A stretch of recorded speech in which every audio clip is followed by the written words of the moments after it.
ഏവർക്കും ഓൺലൈൻ ക്ലാസ്സിലേക്ക് ഒരിക്കൽ കൂടി സ്വാഗതം. നമ്മൾ ഇന്ന് ചർച്ച ചെയ്യാൻ പോകുന്നത് കഴിഞ്ഞ ക്ലാസ്സിൽ പഠിച്ചുകൊണ്ടിരിക്കുന്ന ആ സബ്ജക്റ്റ് തന്നെ തുടർച്ചയാണ്. മൂന്നാമത്തെ ഭാഗമാണ് ജ്ഞാനേന്ദ്രിയങ്ങളുടെ മൂന്നാമത്തെ ഭാഗം. കഴിഞ്ഞ ക്ലാസ്സിൽ പഠിപ്പിച്ചെല്ലാം പഠിച്ചു എന്നുള്ള വിശ്വാസത്തോടു കൂടി നമുക്ക് നേരെ ക്ലാസ്സിലേക്ക് പോവാം. എല്ലാവരെയും ഞാൻ ഒരിക്കൽ കൂടി സ്വാഗതം ചെയ്യുന്നു. പല്ലുകളെ കുറിച്ചുള്ള പഠനമാണെന്താ ഒഡന്റോളജി. പല്ലുകളെ കുറിച്ചുള്ള പഠനമാണെന്താ ഒഡന്റോളജി. ക്ലിയർ ആയല്ലോ? പല്ലുകളെ കുറിച്ചുള്ള പഠനമാണെന്താ ഒഡന്റോളജി. ഇനി പല്ല് നിർമ്മിച്ചിരിക്കുന്ന പദാർത്ഥം എന്തുകൊണ്ടാണെന്ന് അവർ ചോദിക്കും. എന്താണ്? ഡെൻറ്റൈൻ. പല്ല് നിർമ്മിച്ച പദാർത്ഥം ഏതാ? ഡെൻറ്റൈൻ. ക്ലിയർ ആയല്ലോ? അപ്പോൾ പല്ല് നിർമ്മിച്ചിരിക്കുന്ന പദാർത്ഥം ഡെൻറ്റൈൻ. പല്ലുകളെ കുറിച്ചുള്ള പഠനം ഒഡന്റോളജി. അടിച്ച് നമ്മുടെ 32 പല്ല് ഉടയ്ക്കും എന്നല്ലേ പറയുന്നത്? ഒഡന്റോളജി. ഒടയും, ഒഡന്റോളജി. പല്ലുകളെ കുറിച്ചുള്ള പഠനം ഒഡന്റോളജി. പല്ല് നിർമ്മിച്ച പദാർത്ഥം ഡെൻറ്റൈൻ. പല്ല് പോളടയ്ക്കാൻ ഉപയോഗിക്കുന്ന പദാർത്ഥം എന്താണ്? കൃത്രിമമായിട്ട് പോളടയ്ക്കത്തില്ലേ, അത് ഡെൻറ്റൈൻ അമാൽഗം. ഏതാണ്? Dentine amalgam. ക്ലിയർ ആയല്ലോ? ഇനി ഡെൻറ്റൈനെ പൊതിഞ്ഞ് കാണപ്പെടുന്ന ഒരു ആവരണമുണ്ട്. ഏതാ? ഇനാമൽ. ഏതാണ്? ഇനാമൽ. ഡെൻറ്റൈനെ പൊതിഞ്ഞ് കാണപ്പെടുന്ന ആവരണമാണ് ഏതാ? ഇനാമൽ. മനുഷ്യരീരത്തിൽ ഏറ്റവും കാഠിന്യമുള്ള വസ്തുവാണ് ഏതാ? ഇനാമൽ.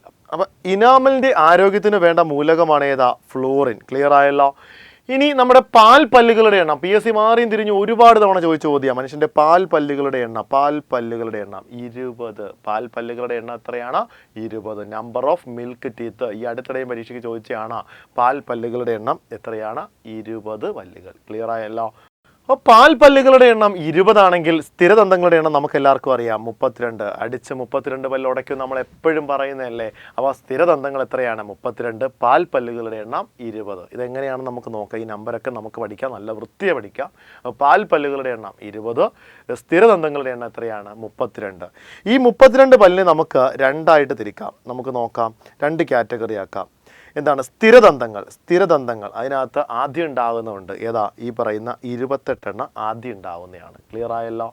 ആദ്യം ഉണ്ടാവുന്നവ ഈ നമ്മുടെ വയസ്സെന്ന് പറയുമ്പോൾ ആദ്യമേ ഉണ്ടായി വരുന്ന പല്ലാണ് ഈ പറയുന്ന 28 എണ്ണം. പിന്നീട് വരുന്ന 4 എണ്ണം ഉണ്ടല്ലോ, അതിനെ വിവേകദന്തങ്ങൾ എന്നറിയപ്പെടും. അത് ഉണ്ടാവുന്ന എപ്പോഴാണെന്നറിയാമോ? 18 വയസ്സിനും 25 വയസ്സിനും ഇടയിൽ ഫോം ചെയ്യുന്ന പല്ലാണ് ഏതാ? വിസ്ഡം ടീത്ത് അല്ലെങ്കിൽ വിവേകദന്തങ്ങൾ. അപ്പം നമ്മുടെ മനുഷ്യൻ്റെ വായിലെ പല്ലുകൾ 4 തരം പല്ലുകളുണ്ട്. ഏതൊക്കെയാ? ഉളിപ്പല്ല്, ഇൻസിസേഴ്സ്. ഏതാണ്? ഇൻസിസേഴ്സ്. അടുത്തത് കോമ്പല്ല്. അടുത്ത പല്ല് ഏതാണ്? കോമ്പല്ല്. കനൈൻസ്. കടിച്ച് കീറുന്നവ. കനൈൻസ്. ഏതാണ്? കടിച്ച് കീറാൻ. ഏതാണ്? കനൈൻസ്. അങ്ങനെയാണെങ്കിൽ അഗ്രചർവണകം, പിന്നെ ചർവണകം. ചർവണകം എന്ന് പറഞ്ഞാൽ മോളാർ. അഗ്രചർവണം എന്ന് പറഞ്ഞാൽ എന്താ? പ്രീമോളാർ. ക്ലിയർ ആയല്ലോ? അപ്പം 4 തരം പല്ലുകൾ ഏതൊക്കെയാണ്? ഉളിപ്പല്ല്, കോമ്പല്ല്, ചർവണകം, അഗ്രചർവണകം. 4 തരം പല്ല് മനസ്സിലായല്ലോ? എന്താണ് ഇവയുടെയൊക്കെ ജോലി നമുക്ക് നോക്കാം. ആഹാര വസ്തുക്കൾ കടിച്ച് മുറിക്കാൻ സഹായിക്കുന്ന പല്ലാണ് ഏതാ? ഈ പറയുന്ന ഉളിപ്പല്ല്. ആഹാര വസ്തുക്കൾ കടിച്ച് മുറിക്കാൻ സഹായിക്കുന്ന, കട്ടിങ് ആൻഡ് ബൈറ്റിങ്ങിന് ഉപയോഗിക്കുന്ന പല്ലാണ് ഏതാ? ഉളിപ്പല്ല്. ആഹാര വസ്തുക്കൾ കടിച്ച് കീറാൻ സഹായിക്കുന്ന പല്ലാണ് കോമ്പല്ല്. ഇപ്പോൾ കടിച്ചു കീറുന്ന ജീവികൾ, നായ കടിച്ചു കീറുന്ന ജീവിയാണ്, അത് കനൈൻ ഫാമിലി എന്ന് പറയും. എന്ത് പറയും? നായ കുടുംബത്തിൻ്റെ ഇംഗ്ലീഷ് പേരെന്താ? Canine family. അങ്ങനെങ്കിലും ഓർത്താൽ മതി. കടിച്ച് കീറാൻ ഏതാണ്? കനൈൻ എന്ന് പറയുന്ന പല്ല്, കനൈൻസ്. ചവച്ചരയ്ക്കാൻ വേണ്ടിയുള്ള പല്ലാണ് ചർവണകവും അഗ്രചർവണകവും. ചവച്ചരയ്ക്കാൻ വേണ്ട പല്ല് ഏതാണ്? ചർവണകവും അഗ്രചർവണകവും. അപ്പോൾ ചവച്ചരയ്ക്കാൻ വേണ്ട പല്ല് ഏതാ? ചർവണകവും അഗ്രചർവണകവും. ക്ലിയർ ആയല്ലോ? ഇനി ഏറ്റവും കൂടുതൽ പല്ലുകളുള്ള ജീവിയാണ് ഒപ്പോസം. ഏറ്റവും കൂടുതൽ പല്ലുള്ള ജീവി ഏതാ? ഒപ്പോസം. ക്ലിയർ ആയല്ലോ? ഏറ്റവും കൂടുതൽ പല്ലുകളുള്ള ജീവി ഏതാ? ഒപ്പോസം. ഇനി നമ്മുടെ ആനയുടെ കൊമ്പില്ലേ? ആനക്കൊമ്പ് എങ്ങനെയാണ് രൂപീകരിച്ച് നോക്കണ്ടേ? ആനക്കൊമ്പ് രൂപാന്തരം പ്രാപിച്ചിരിക്കുന്നത് ഉളിപ്പല്ലിൽ നിന്നാണ്. ഏതാണ്? നമ്മുടെ ഉളിപ്പല്ലില്ലേ, അതുപോലെ ആനയുടെ കൊമ്പെന്ന് പറഞ്ഞാൽ ഉളിപ്പല്ലിൻ്റെ രൂപാന്തരമാണ്. ക്ലിയർ ആയല്ലോ? പരീക്ഷയ്ക്ക് ചോദിച്ച ചോദ്യം, ആനയുടെ കൊമ്പെന്ന് പറഞ്ഞാൽ ഏത് പല്ലിന് ഉദാഹരണമാണ്? ഉളിപ്പല്ലാണ് മോഡിഫൈ ചെയ്തേക്കുന്നത്. ക്ലിയർ ആയല്ലോ? ഇനി നമ്മൾ ഡെന്റൽ ഫോർമുല എന്ന് പറയും. ഡെന്റൽ ഫോർമുല എന്താ? ഡെന്റൽ ഫോർമുല എന്നറിയാമോ? ഡെന്റൽ ഫോർമുല എന്ന് പറഞ്ഞാൽ നമ്മുടെ മൊത്ത പല്ലുമില്ലേ, ഇത്രയും ഭാഗം, അത്രയും നമ്മൾ എടുക്കുന്നില്ല. ഇതിൻ്റെ പകുതി ഭാഗം, ഡെന്റൽ ഫോർമുല, പകുതി അപ്പർ ജോയും പകുതി ലോവർ ജോയും അടങ്ങുന്നതാണ് ഡെന്റൽ ഫോർമുല. ആ ഡെന്റൽ ഫോർമുല എങ്ങനെയാണെന്ന് വെച്ചാൽ 2123 ഡിവൈഡ് ബൈ 2123. അപ്പോൾ മനുഷ്യൻ്റെ ഡെൻ്റൽ ഫോമുല പരീക്ഷയ്ക്ക് ചോദിച്ചിട്ടുള്ള ചോദ്യമാണ്. ഡെൻ്റൽ ഫോമുല എങ്ങനെയാണ്? 2123 ഡിവൈഡ് ബൈ 2123. ക്ലിയർ ആയല്ലോ? അപ്പോൾ മനുഷ്യൻ്റെ പല്ലുകൾ നമുക്ക് നോക്കണ്ടേ? ഡെൻ്റൽ ഫോമുല ഉപയോഗിച്ച് മൊത്തം 32 പല്ല് നമുക്ക് ഒപ്പിച്ചെടുക്കണ്ടേ?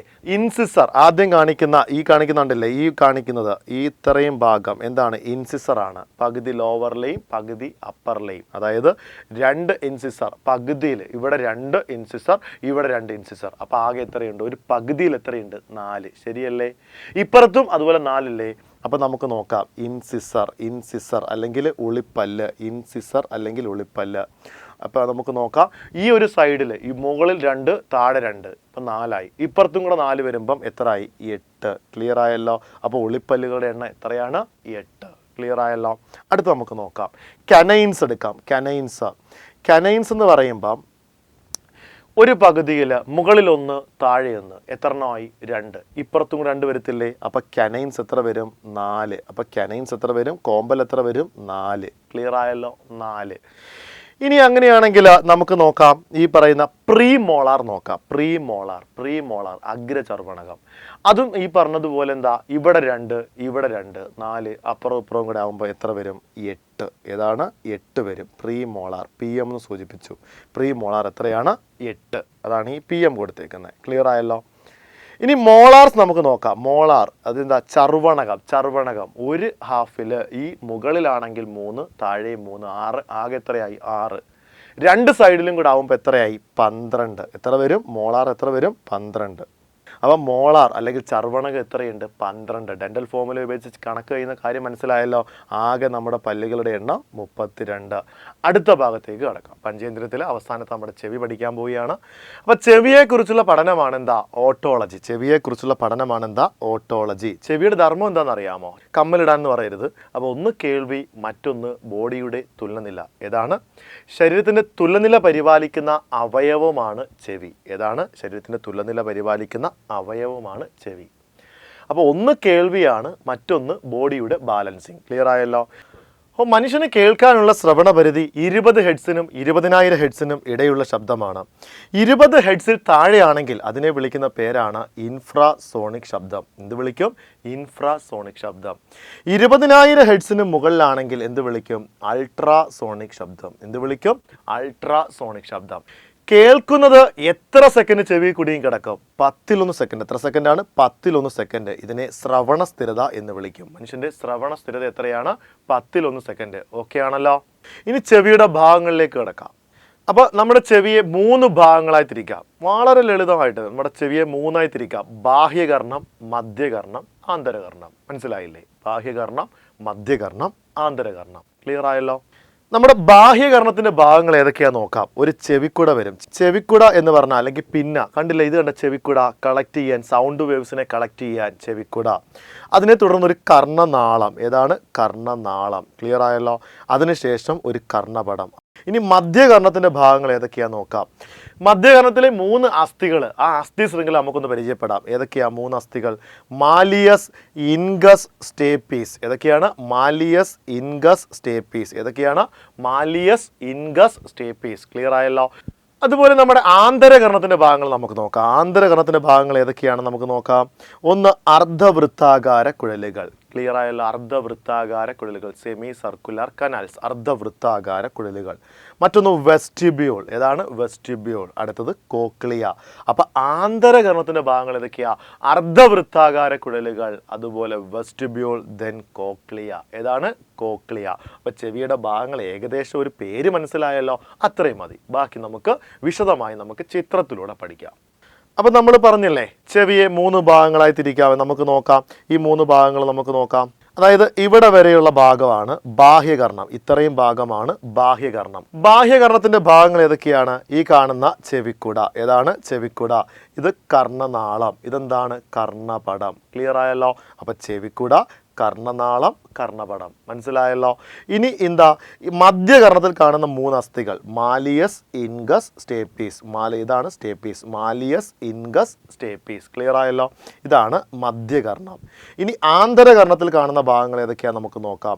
ഈ ഒച്ചിൻ്റെ തോട് പോലെ കാണുന്നുണ്ടോ? ഇതാണ് കോക്ലിയ. ഇതാണ് കോക്ലിയ. ഈ ഭാഗമാണ് കോക്ലിയ. ക്ലിയർ ആയല്ലോ. ഇത് അർദ്ധവൃത്താകാര കുഴലുകൾ, പരസ്പരം ലംബമായി നിൽക്കുന്ന അർദ്ധവൃത്താകാര കുഴലുകൾ. അതിന് തൊട്ട് താഴെ കാണുന്നതാണ് ഏതാ? ഈ നമ്മുടെ വെസ്റ്റിബ്യൂൾ. ഏതാണ്? വെസ്റ്റിബ്യൂൾ. മനസ്സിലായല്ലോ. ഇനി നമ്മൾ ചിത്രത്തെക്കുറിച്ച് പിന്നീടേ പറയത്തോളൂ. അപ്പോൾ ഈ പറയുന്ന ചെവിയെ 3ആയി തിരിച്ചു. ബാഹ്യകർണം, മധ്യകർണം, ആന്തരകർണം. ഏകദേശം ഭാഗങ്ങൾ മനസ്സിലായല്ലോ. ബാഹ്യകർണത്തെ, ഈ കാണുന്ന ബാഹ്യകർണത്തെ മധ്യകർണവുമായി വേർതിരിക്കുന്ന ഭാഗം ഏതാ? നമ്മുടെ എന്താണ്? ഈ ഇയർ ഡ്രം ആണ്. ഏതാണ്? കർണപടമാണ്. അപ്പോൾ ബാഹ്യകർണത്തെ മധ്യകർണവുമായി, ഈ 1 എഴുതിയേക്കുന്നു ബാഹ്യകർണം, ഈ 2 എഴുതിയേക്കുന്ന ഈ അസ്ഥി ശൃംഖല അടങ്ങുന്ന ഭാഗം ഏതാണ്? മധ്യകർണം. ബാഹ്യകർണത്തെ മധ്യകർണവുമായി വേർതിരിക്കുന്ന ഭാഗമാണ് ഏതാ? നമ്മുടെ കർണപടം. ഏതാണ്? കർണപടം അല്ലെങ്കിൽ ഇയർ ഡ്രം. ഏതാണ്? Ear drum. അതുപോലെ മധ്യകർണത്തെ ആന്തരകർണവുമായി വേർതിരിക്കുന്ന ഭാഗം ഓവൽ വിൻഡോ. ഏതാണ്? തിരിഞ്ഞു പോലെ റൗണ്ട് വിൻഡോ അല്ല, ഓവൽ വിൻഡോ. ഏതാണ്? Oval window. ഓവൽ ഷേപ്പിലുള്ള ഓവൽ വിൻഡോ. അപ്പോൾ മധ്യകർണത്തെ ആന്തരിക കർണവുമായി വേർതിരിക്കുന്ന ഭാഗം ഏതാണ്? Oval window. എന്നാൽ ബാഹ്യകർണത്തെ മധ്യകർണവുമായി വേർതിരിക്കുന്ന ഭാഗം ഏതാ? ഇയർ ഡ്രം അല്ലെങ്കിൽ കർണപടം. മനസ്സിലായല്ലോ. ഓക്കെ ആണല്ലോ. ചെവിക്കുള്ളിലെ മെഴുക് ഗ്രന്ഥിയുടെ പേരെന്താ? സെറുമിനസ് ഗ്രന്ഥി. ഏതാണ്? സെറുമിനസ് ഗ്രന്ഥി. ഒരു മെഴുക് ദ്രാവകത്തെ ഉൽപ്പാദിപ്പിക്കും. നമ്മൾ പറഞ്ഞല്ലേ. ഇനി നമുക്ക് മുമ്പോട്ടുള്ള കാര്യങ്ങൾ നോക്കാം. ബാഹ്യകർണത്തെ മധ്യകർണവുമായി വേർതിരിക്കുന്ന ഭാഗം കർണപടം. ബാഹ്യകർണത്തെ മധ്യകർണവുമായി വേർതിരിക്കുന്ന ഭാഗം ഏതാ? കർണപടം. എന്നാൽ മധ്യകർണത്തെ ഈ പറയുന്ന എന്താ ആന്തരകർണവുമായി വേർതിരിക്കുന്ന ഭാഗം ഏതാണ്? നമ്മുടെ ഓവൽ വിൻഡോ. മറന്നു പോകരുത്. ഇനി വായു സഞ്ചാരമുള്ള ഒരറയാണ് നമ്മുടെ മധ്യ അറ. അപ്പോൾ ബാഹ്യകർണം, മധ്യകർണം, ആന്തരകർണം. ഇതിനകത്ത് മധ്യകർണം എന്ന് പറഞ്ഞാൽ എന്താ? ഒരു വായു സഞ്ചാരമുള്ള അറയാണ്. ഈ മധ്യകർണത്തിലെ വായുവിൻ്റെ മർദ്ദവും പുറത്തുള്ള വായുമർദ്ദവും ഈക്വലായിരിക്കണം. അതിന് എങ്ങനെയാണ് സഹായിക്കുന്നത് നമുക്ക് നോക്കാം. ഈ വായു സഞ്ചാരമുള്ള അറയാണ് മധ്യകർണം. ക്ലിയർ ആയല്ലോ. ഈ മധ്യകർണത്തെ ഗ്രസനിയുമായി ബന്ധിപ്പിക്കുന്ന ഒരു ഭാഗമുണ്ട്, യൂസ്റ്റേക്കിയൻ നാളി. ഏതാണ്? മധ്യകർണത്തെ ഗ്രസനിയുമായി ബന്ധിപ്പിക്കുന്ന, തൊണ്ടയുമായി ബന്ധിപ്പിക്കുന്ന ഭാഗമാണ് ഏതാ? യൂസ്റ്റേക്കിയൻ നാളി. ഇതുവഴിയാണ് അതിലെ വായുമർദ്ദം ക്രമീകരിക്കുന്നത്. ക്ലിയർ ആയല്ലോ. നമുക്ക് നോക്കാം. ഈ 2 എന്ന് എഴുതിയേക്കുന്ന ഭാഗം കണ്ടോ? അതാണ് എന്ത്? മധ്യകർണം. ശരിയല്ലേ? മധ്യകർണം 3 അസ്ഥികളില്ലേ? Malleus, incus, stapes. ഈ മധ്യകർണം ഒരു വായു സഞ്ചാരമുള്ള അറയാണ്. ഈ 2 എന്ന് എഴുതിയേക്കുന്ന മധ്യകർണത്തിലെയും 1 എന്ന് എഴുതിയേക്കുന്ന ബാഹ്യകർണത്തിലെയും ഇതിൻ്റെ പുറത്തും അപ്പുറവും ഇപ്പുറവുമുള്ള വായുമർദ്ദം ക്രമീകരിക്കണം. ശരിയല്ലേ? അങ്ങനെയാണ് ബാലൻസിങ് നമ്മൾ ക്രമീകരിക്കണം. ഇപ്പുറത്തെയും വായുമർദ്ദം ഈക്വൽ ആക്കണം. അതിന് സഹായിക്കുന്നത് എങ്ങനെയാണെന്ന് അറിയണ്ടേ? ഈ മധ്യകർണത്തെ ഗ്രസനിയുമായി അല്ലെങ്കിൽ തൊണ്ടയുമായി ബന്ധിപ്പിക്കുന്ന ഭാഗമാണ് യൂസ്റ്റേക്കിയൻ നാളി. ചെവിയിലെ 3 അസ്ഥികൾ നമുക്ക് പരിചയപ്പെടാം. ചെവിയിലെ 3 അസ്ഥികൾ നമ്മൾ പറഞ്ഞല്ലോ. ഏതൊക്കെയാണ്? Malleus, incus, stapes. ഏതൊക്കെയാണ്? Malleus, incus, stapes. ക്ലിയർ ആയല്ലോ. Malleus, incus, stapes. ക്ലിയർ ആയി. ഈ മാലിയസിൻ്റെയും ഇൻഗസിൻ്റെയും ഒക്കെ ഷേപ്പ് PSC പരീക്ഷയ്ക്ക് ചോദിക്കും. മാലിയസിൻ്റെ ആകൃതി എന്താണെന്നറിയാമോ? ചുറ്റിക ആകൃതി. എന്താണ്? ചുറ്റിക ആകൃതിയാണ്. ഇൻഗസിൻ്റെ ഷേപ്പ് എന്താണെന്നറിയാമോ? കൂടക്കല്ലിൻ്റെ ആകൃതിയാണ്. കൂടക്കല്ലിൻ്റെ ആകൃതിയാണ്. ഇനി സ്റ്റേപ്പീസിൻ്റെ ആകൃതി ആയിക്കോട്ടെ എന്താണ്? കുതിരസവാരിക്കാരൻ്റെ പാദദാരത്തിൻ്റെ ഷേപ്പാണ്. അപ്പോൾ മധ്യകർണത്തെ ആന്തരകർണവുമായി വേർതിരിക്കുന്ന ഭാഗമാണ് ഏതാണ്? മധ്യകർണത്തെ ആന്തരകർണവുമായി വേർതിരിക്കുന്ന ഭാഗമാണ് ഏതാ? Oval window. ക്ലിയർ ആയല്ലോ. ശരീരത്തിൻ്റെ തുല്യനില പരിപാലിക്കുന്ന ചെവിയിലെ ഭാഗങ്ങൾ ഏതൊക്കെയാണെന്ന് നോക്കാം. ശരീരത്തിൻ്റെ തുല്യനില പരിപാലിക്കുന്ന ചെവിയുടെ ഭാഗങ്ങൾ ഏതൊക്കെയാണ്? ഒന്ന് അർദ്ധവൃത്താകാര കുഴലുകളും വെസ്റ്റിബ്യൂളും ചേർന്നാണ്. അർദ്ധവൃത്താകാര കുഴലുകളും വെസ്റ്റിബ്യൂളും കൂടി ചേർന്നുകൊണ്ടാണ് ശരീരത്തിൻ്റെ തുല്യനില പരിപാലിക്കുന്നത്. എങ്ങനെയാണെന്ന് നോക്കാം. ഈ വെസ്റ്റിബ്യൂളിൽ 2 ഭാഗങ്ങളുണ്ട്. വെസ്റ്റിബ്യൂൾ 2 ഭാഗങ്ങളുണ്ട്. ഒന്ന് യൂട്രിക്കിളും മറ്റൊന്ന് സാക്യൂളും. ഏതൊക്കെയാണ്? യൂട്രിക്കിളും സാക്യൂളും. ക്ലിയർ ആയല്ലോ. യൂട്രിക്കിളും സാക്യൂളും. ഈ യൂട്രിക്കിളിലും സാക്യൂളിലും ചുണ്ണാമ്പ് തരികൾ കാണപ്പെടുന്നു. കാൽസ്യം കാർബണേറ്റ് പാർട്ടികൾ കാണപ്പെടുന്നു. ക്ലിയർ ആയല്ലോ. വെസ്റ്റിബ്യൂളിൽ കാണുന്ന അല്ലെങ്കിൽ യൂട്രിക്കിളിലും സാക്യൂളിലും കാണുന്ന ചുണ്ണാമ്പ് തരികളെ വിളിക്കുന്ന പേരാണ് ഓട്ടോലിത്തുകൾ, കാൽസ്യം കാർബണേറ്റ് പാർട്ടിക്കിൾ. ഇനി കേൾവിയുമായി ബന്ധപ്പെട്ട ചെവിയുടെ ഭാഗമാണ് കോക്ലിയ. കോക്ലിയ. ഏതാണ്? കേൾവിയുമായി ബന്ധപ്പെട്ട ചെവിയുടെ ഭാഗമാണ് കോക്ലിയ. ഞാൻ പറഞ്ഞില്ലേ, സൗണ്ട് വേവ്സ് ഇങ്ങനെ ചെവിയിലേക്ക് വരുന്നു. അത് കർണനാളം വഴി കർണപടത്തെ കമ്പനം ചെയ്യിക്കുന്നു.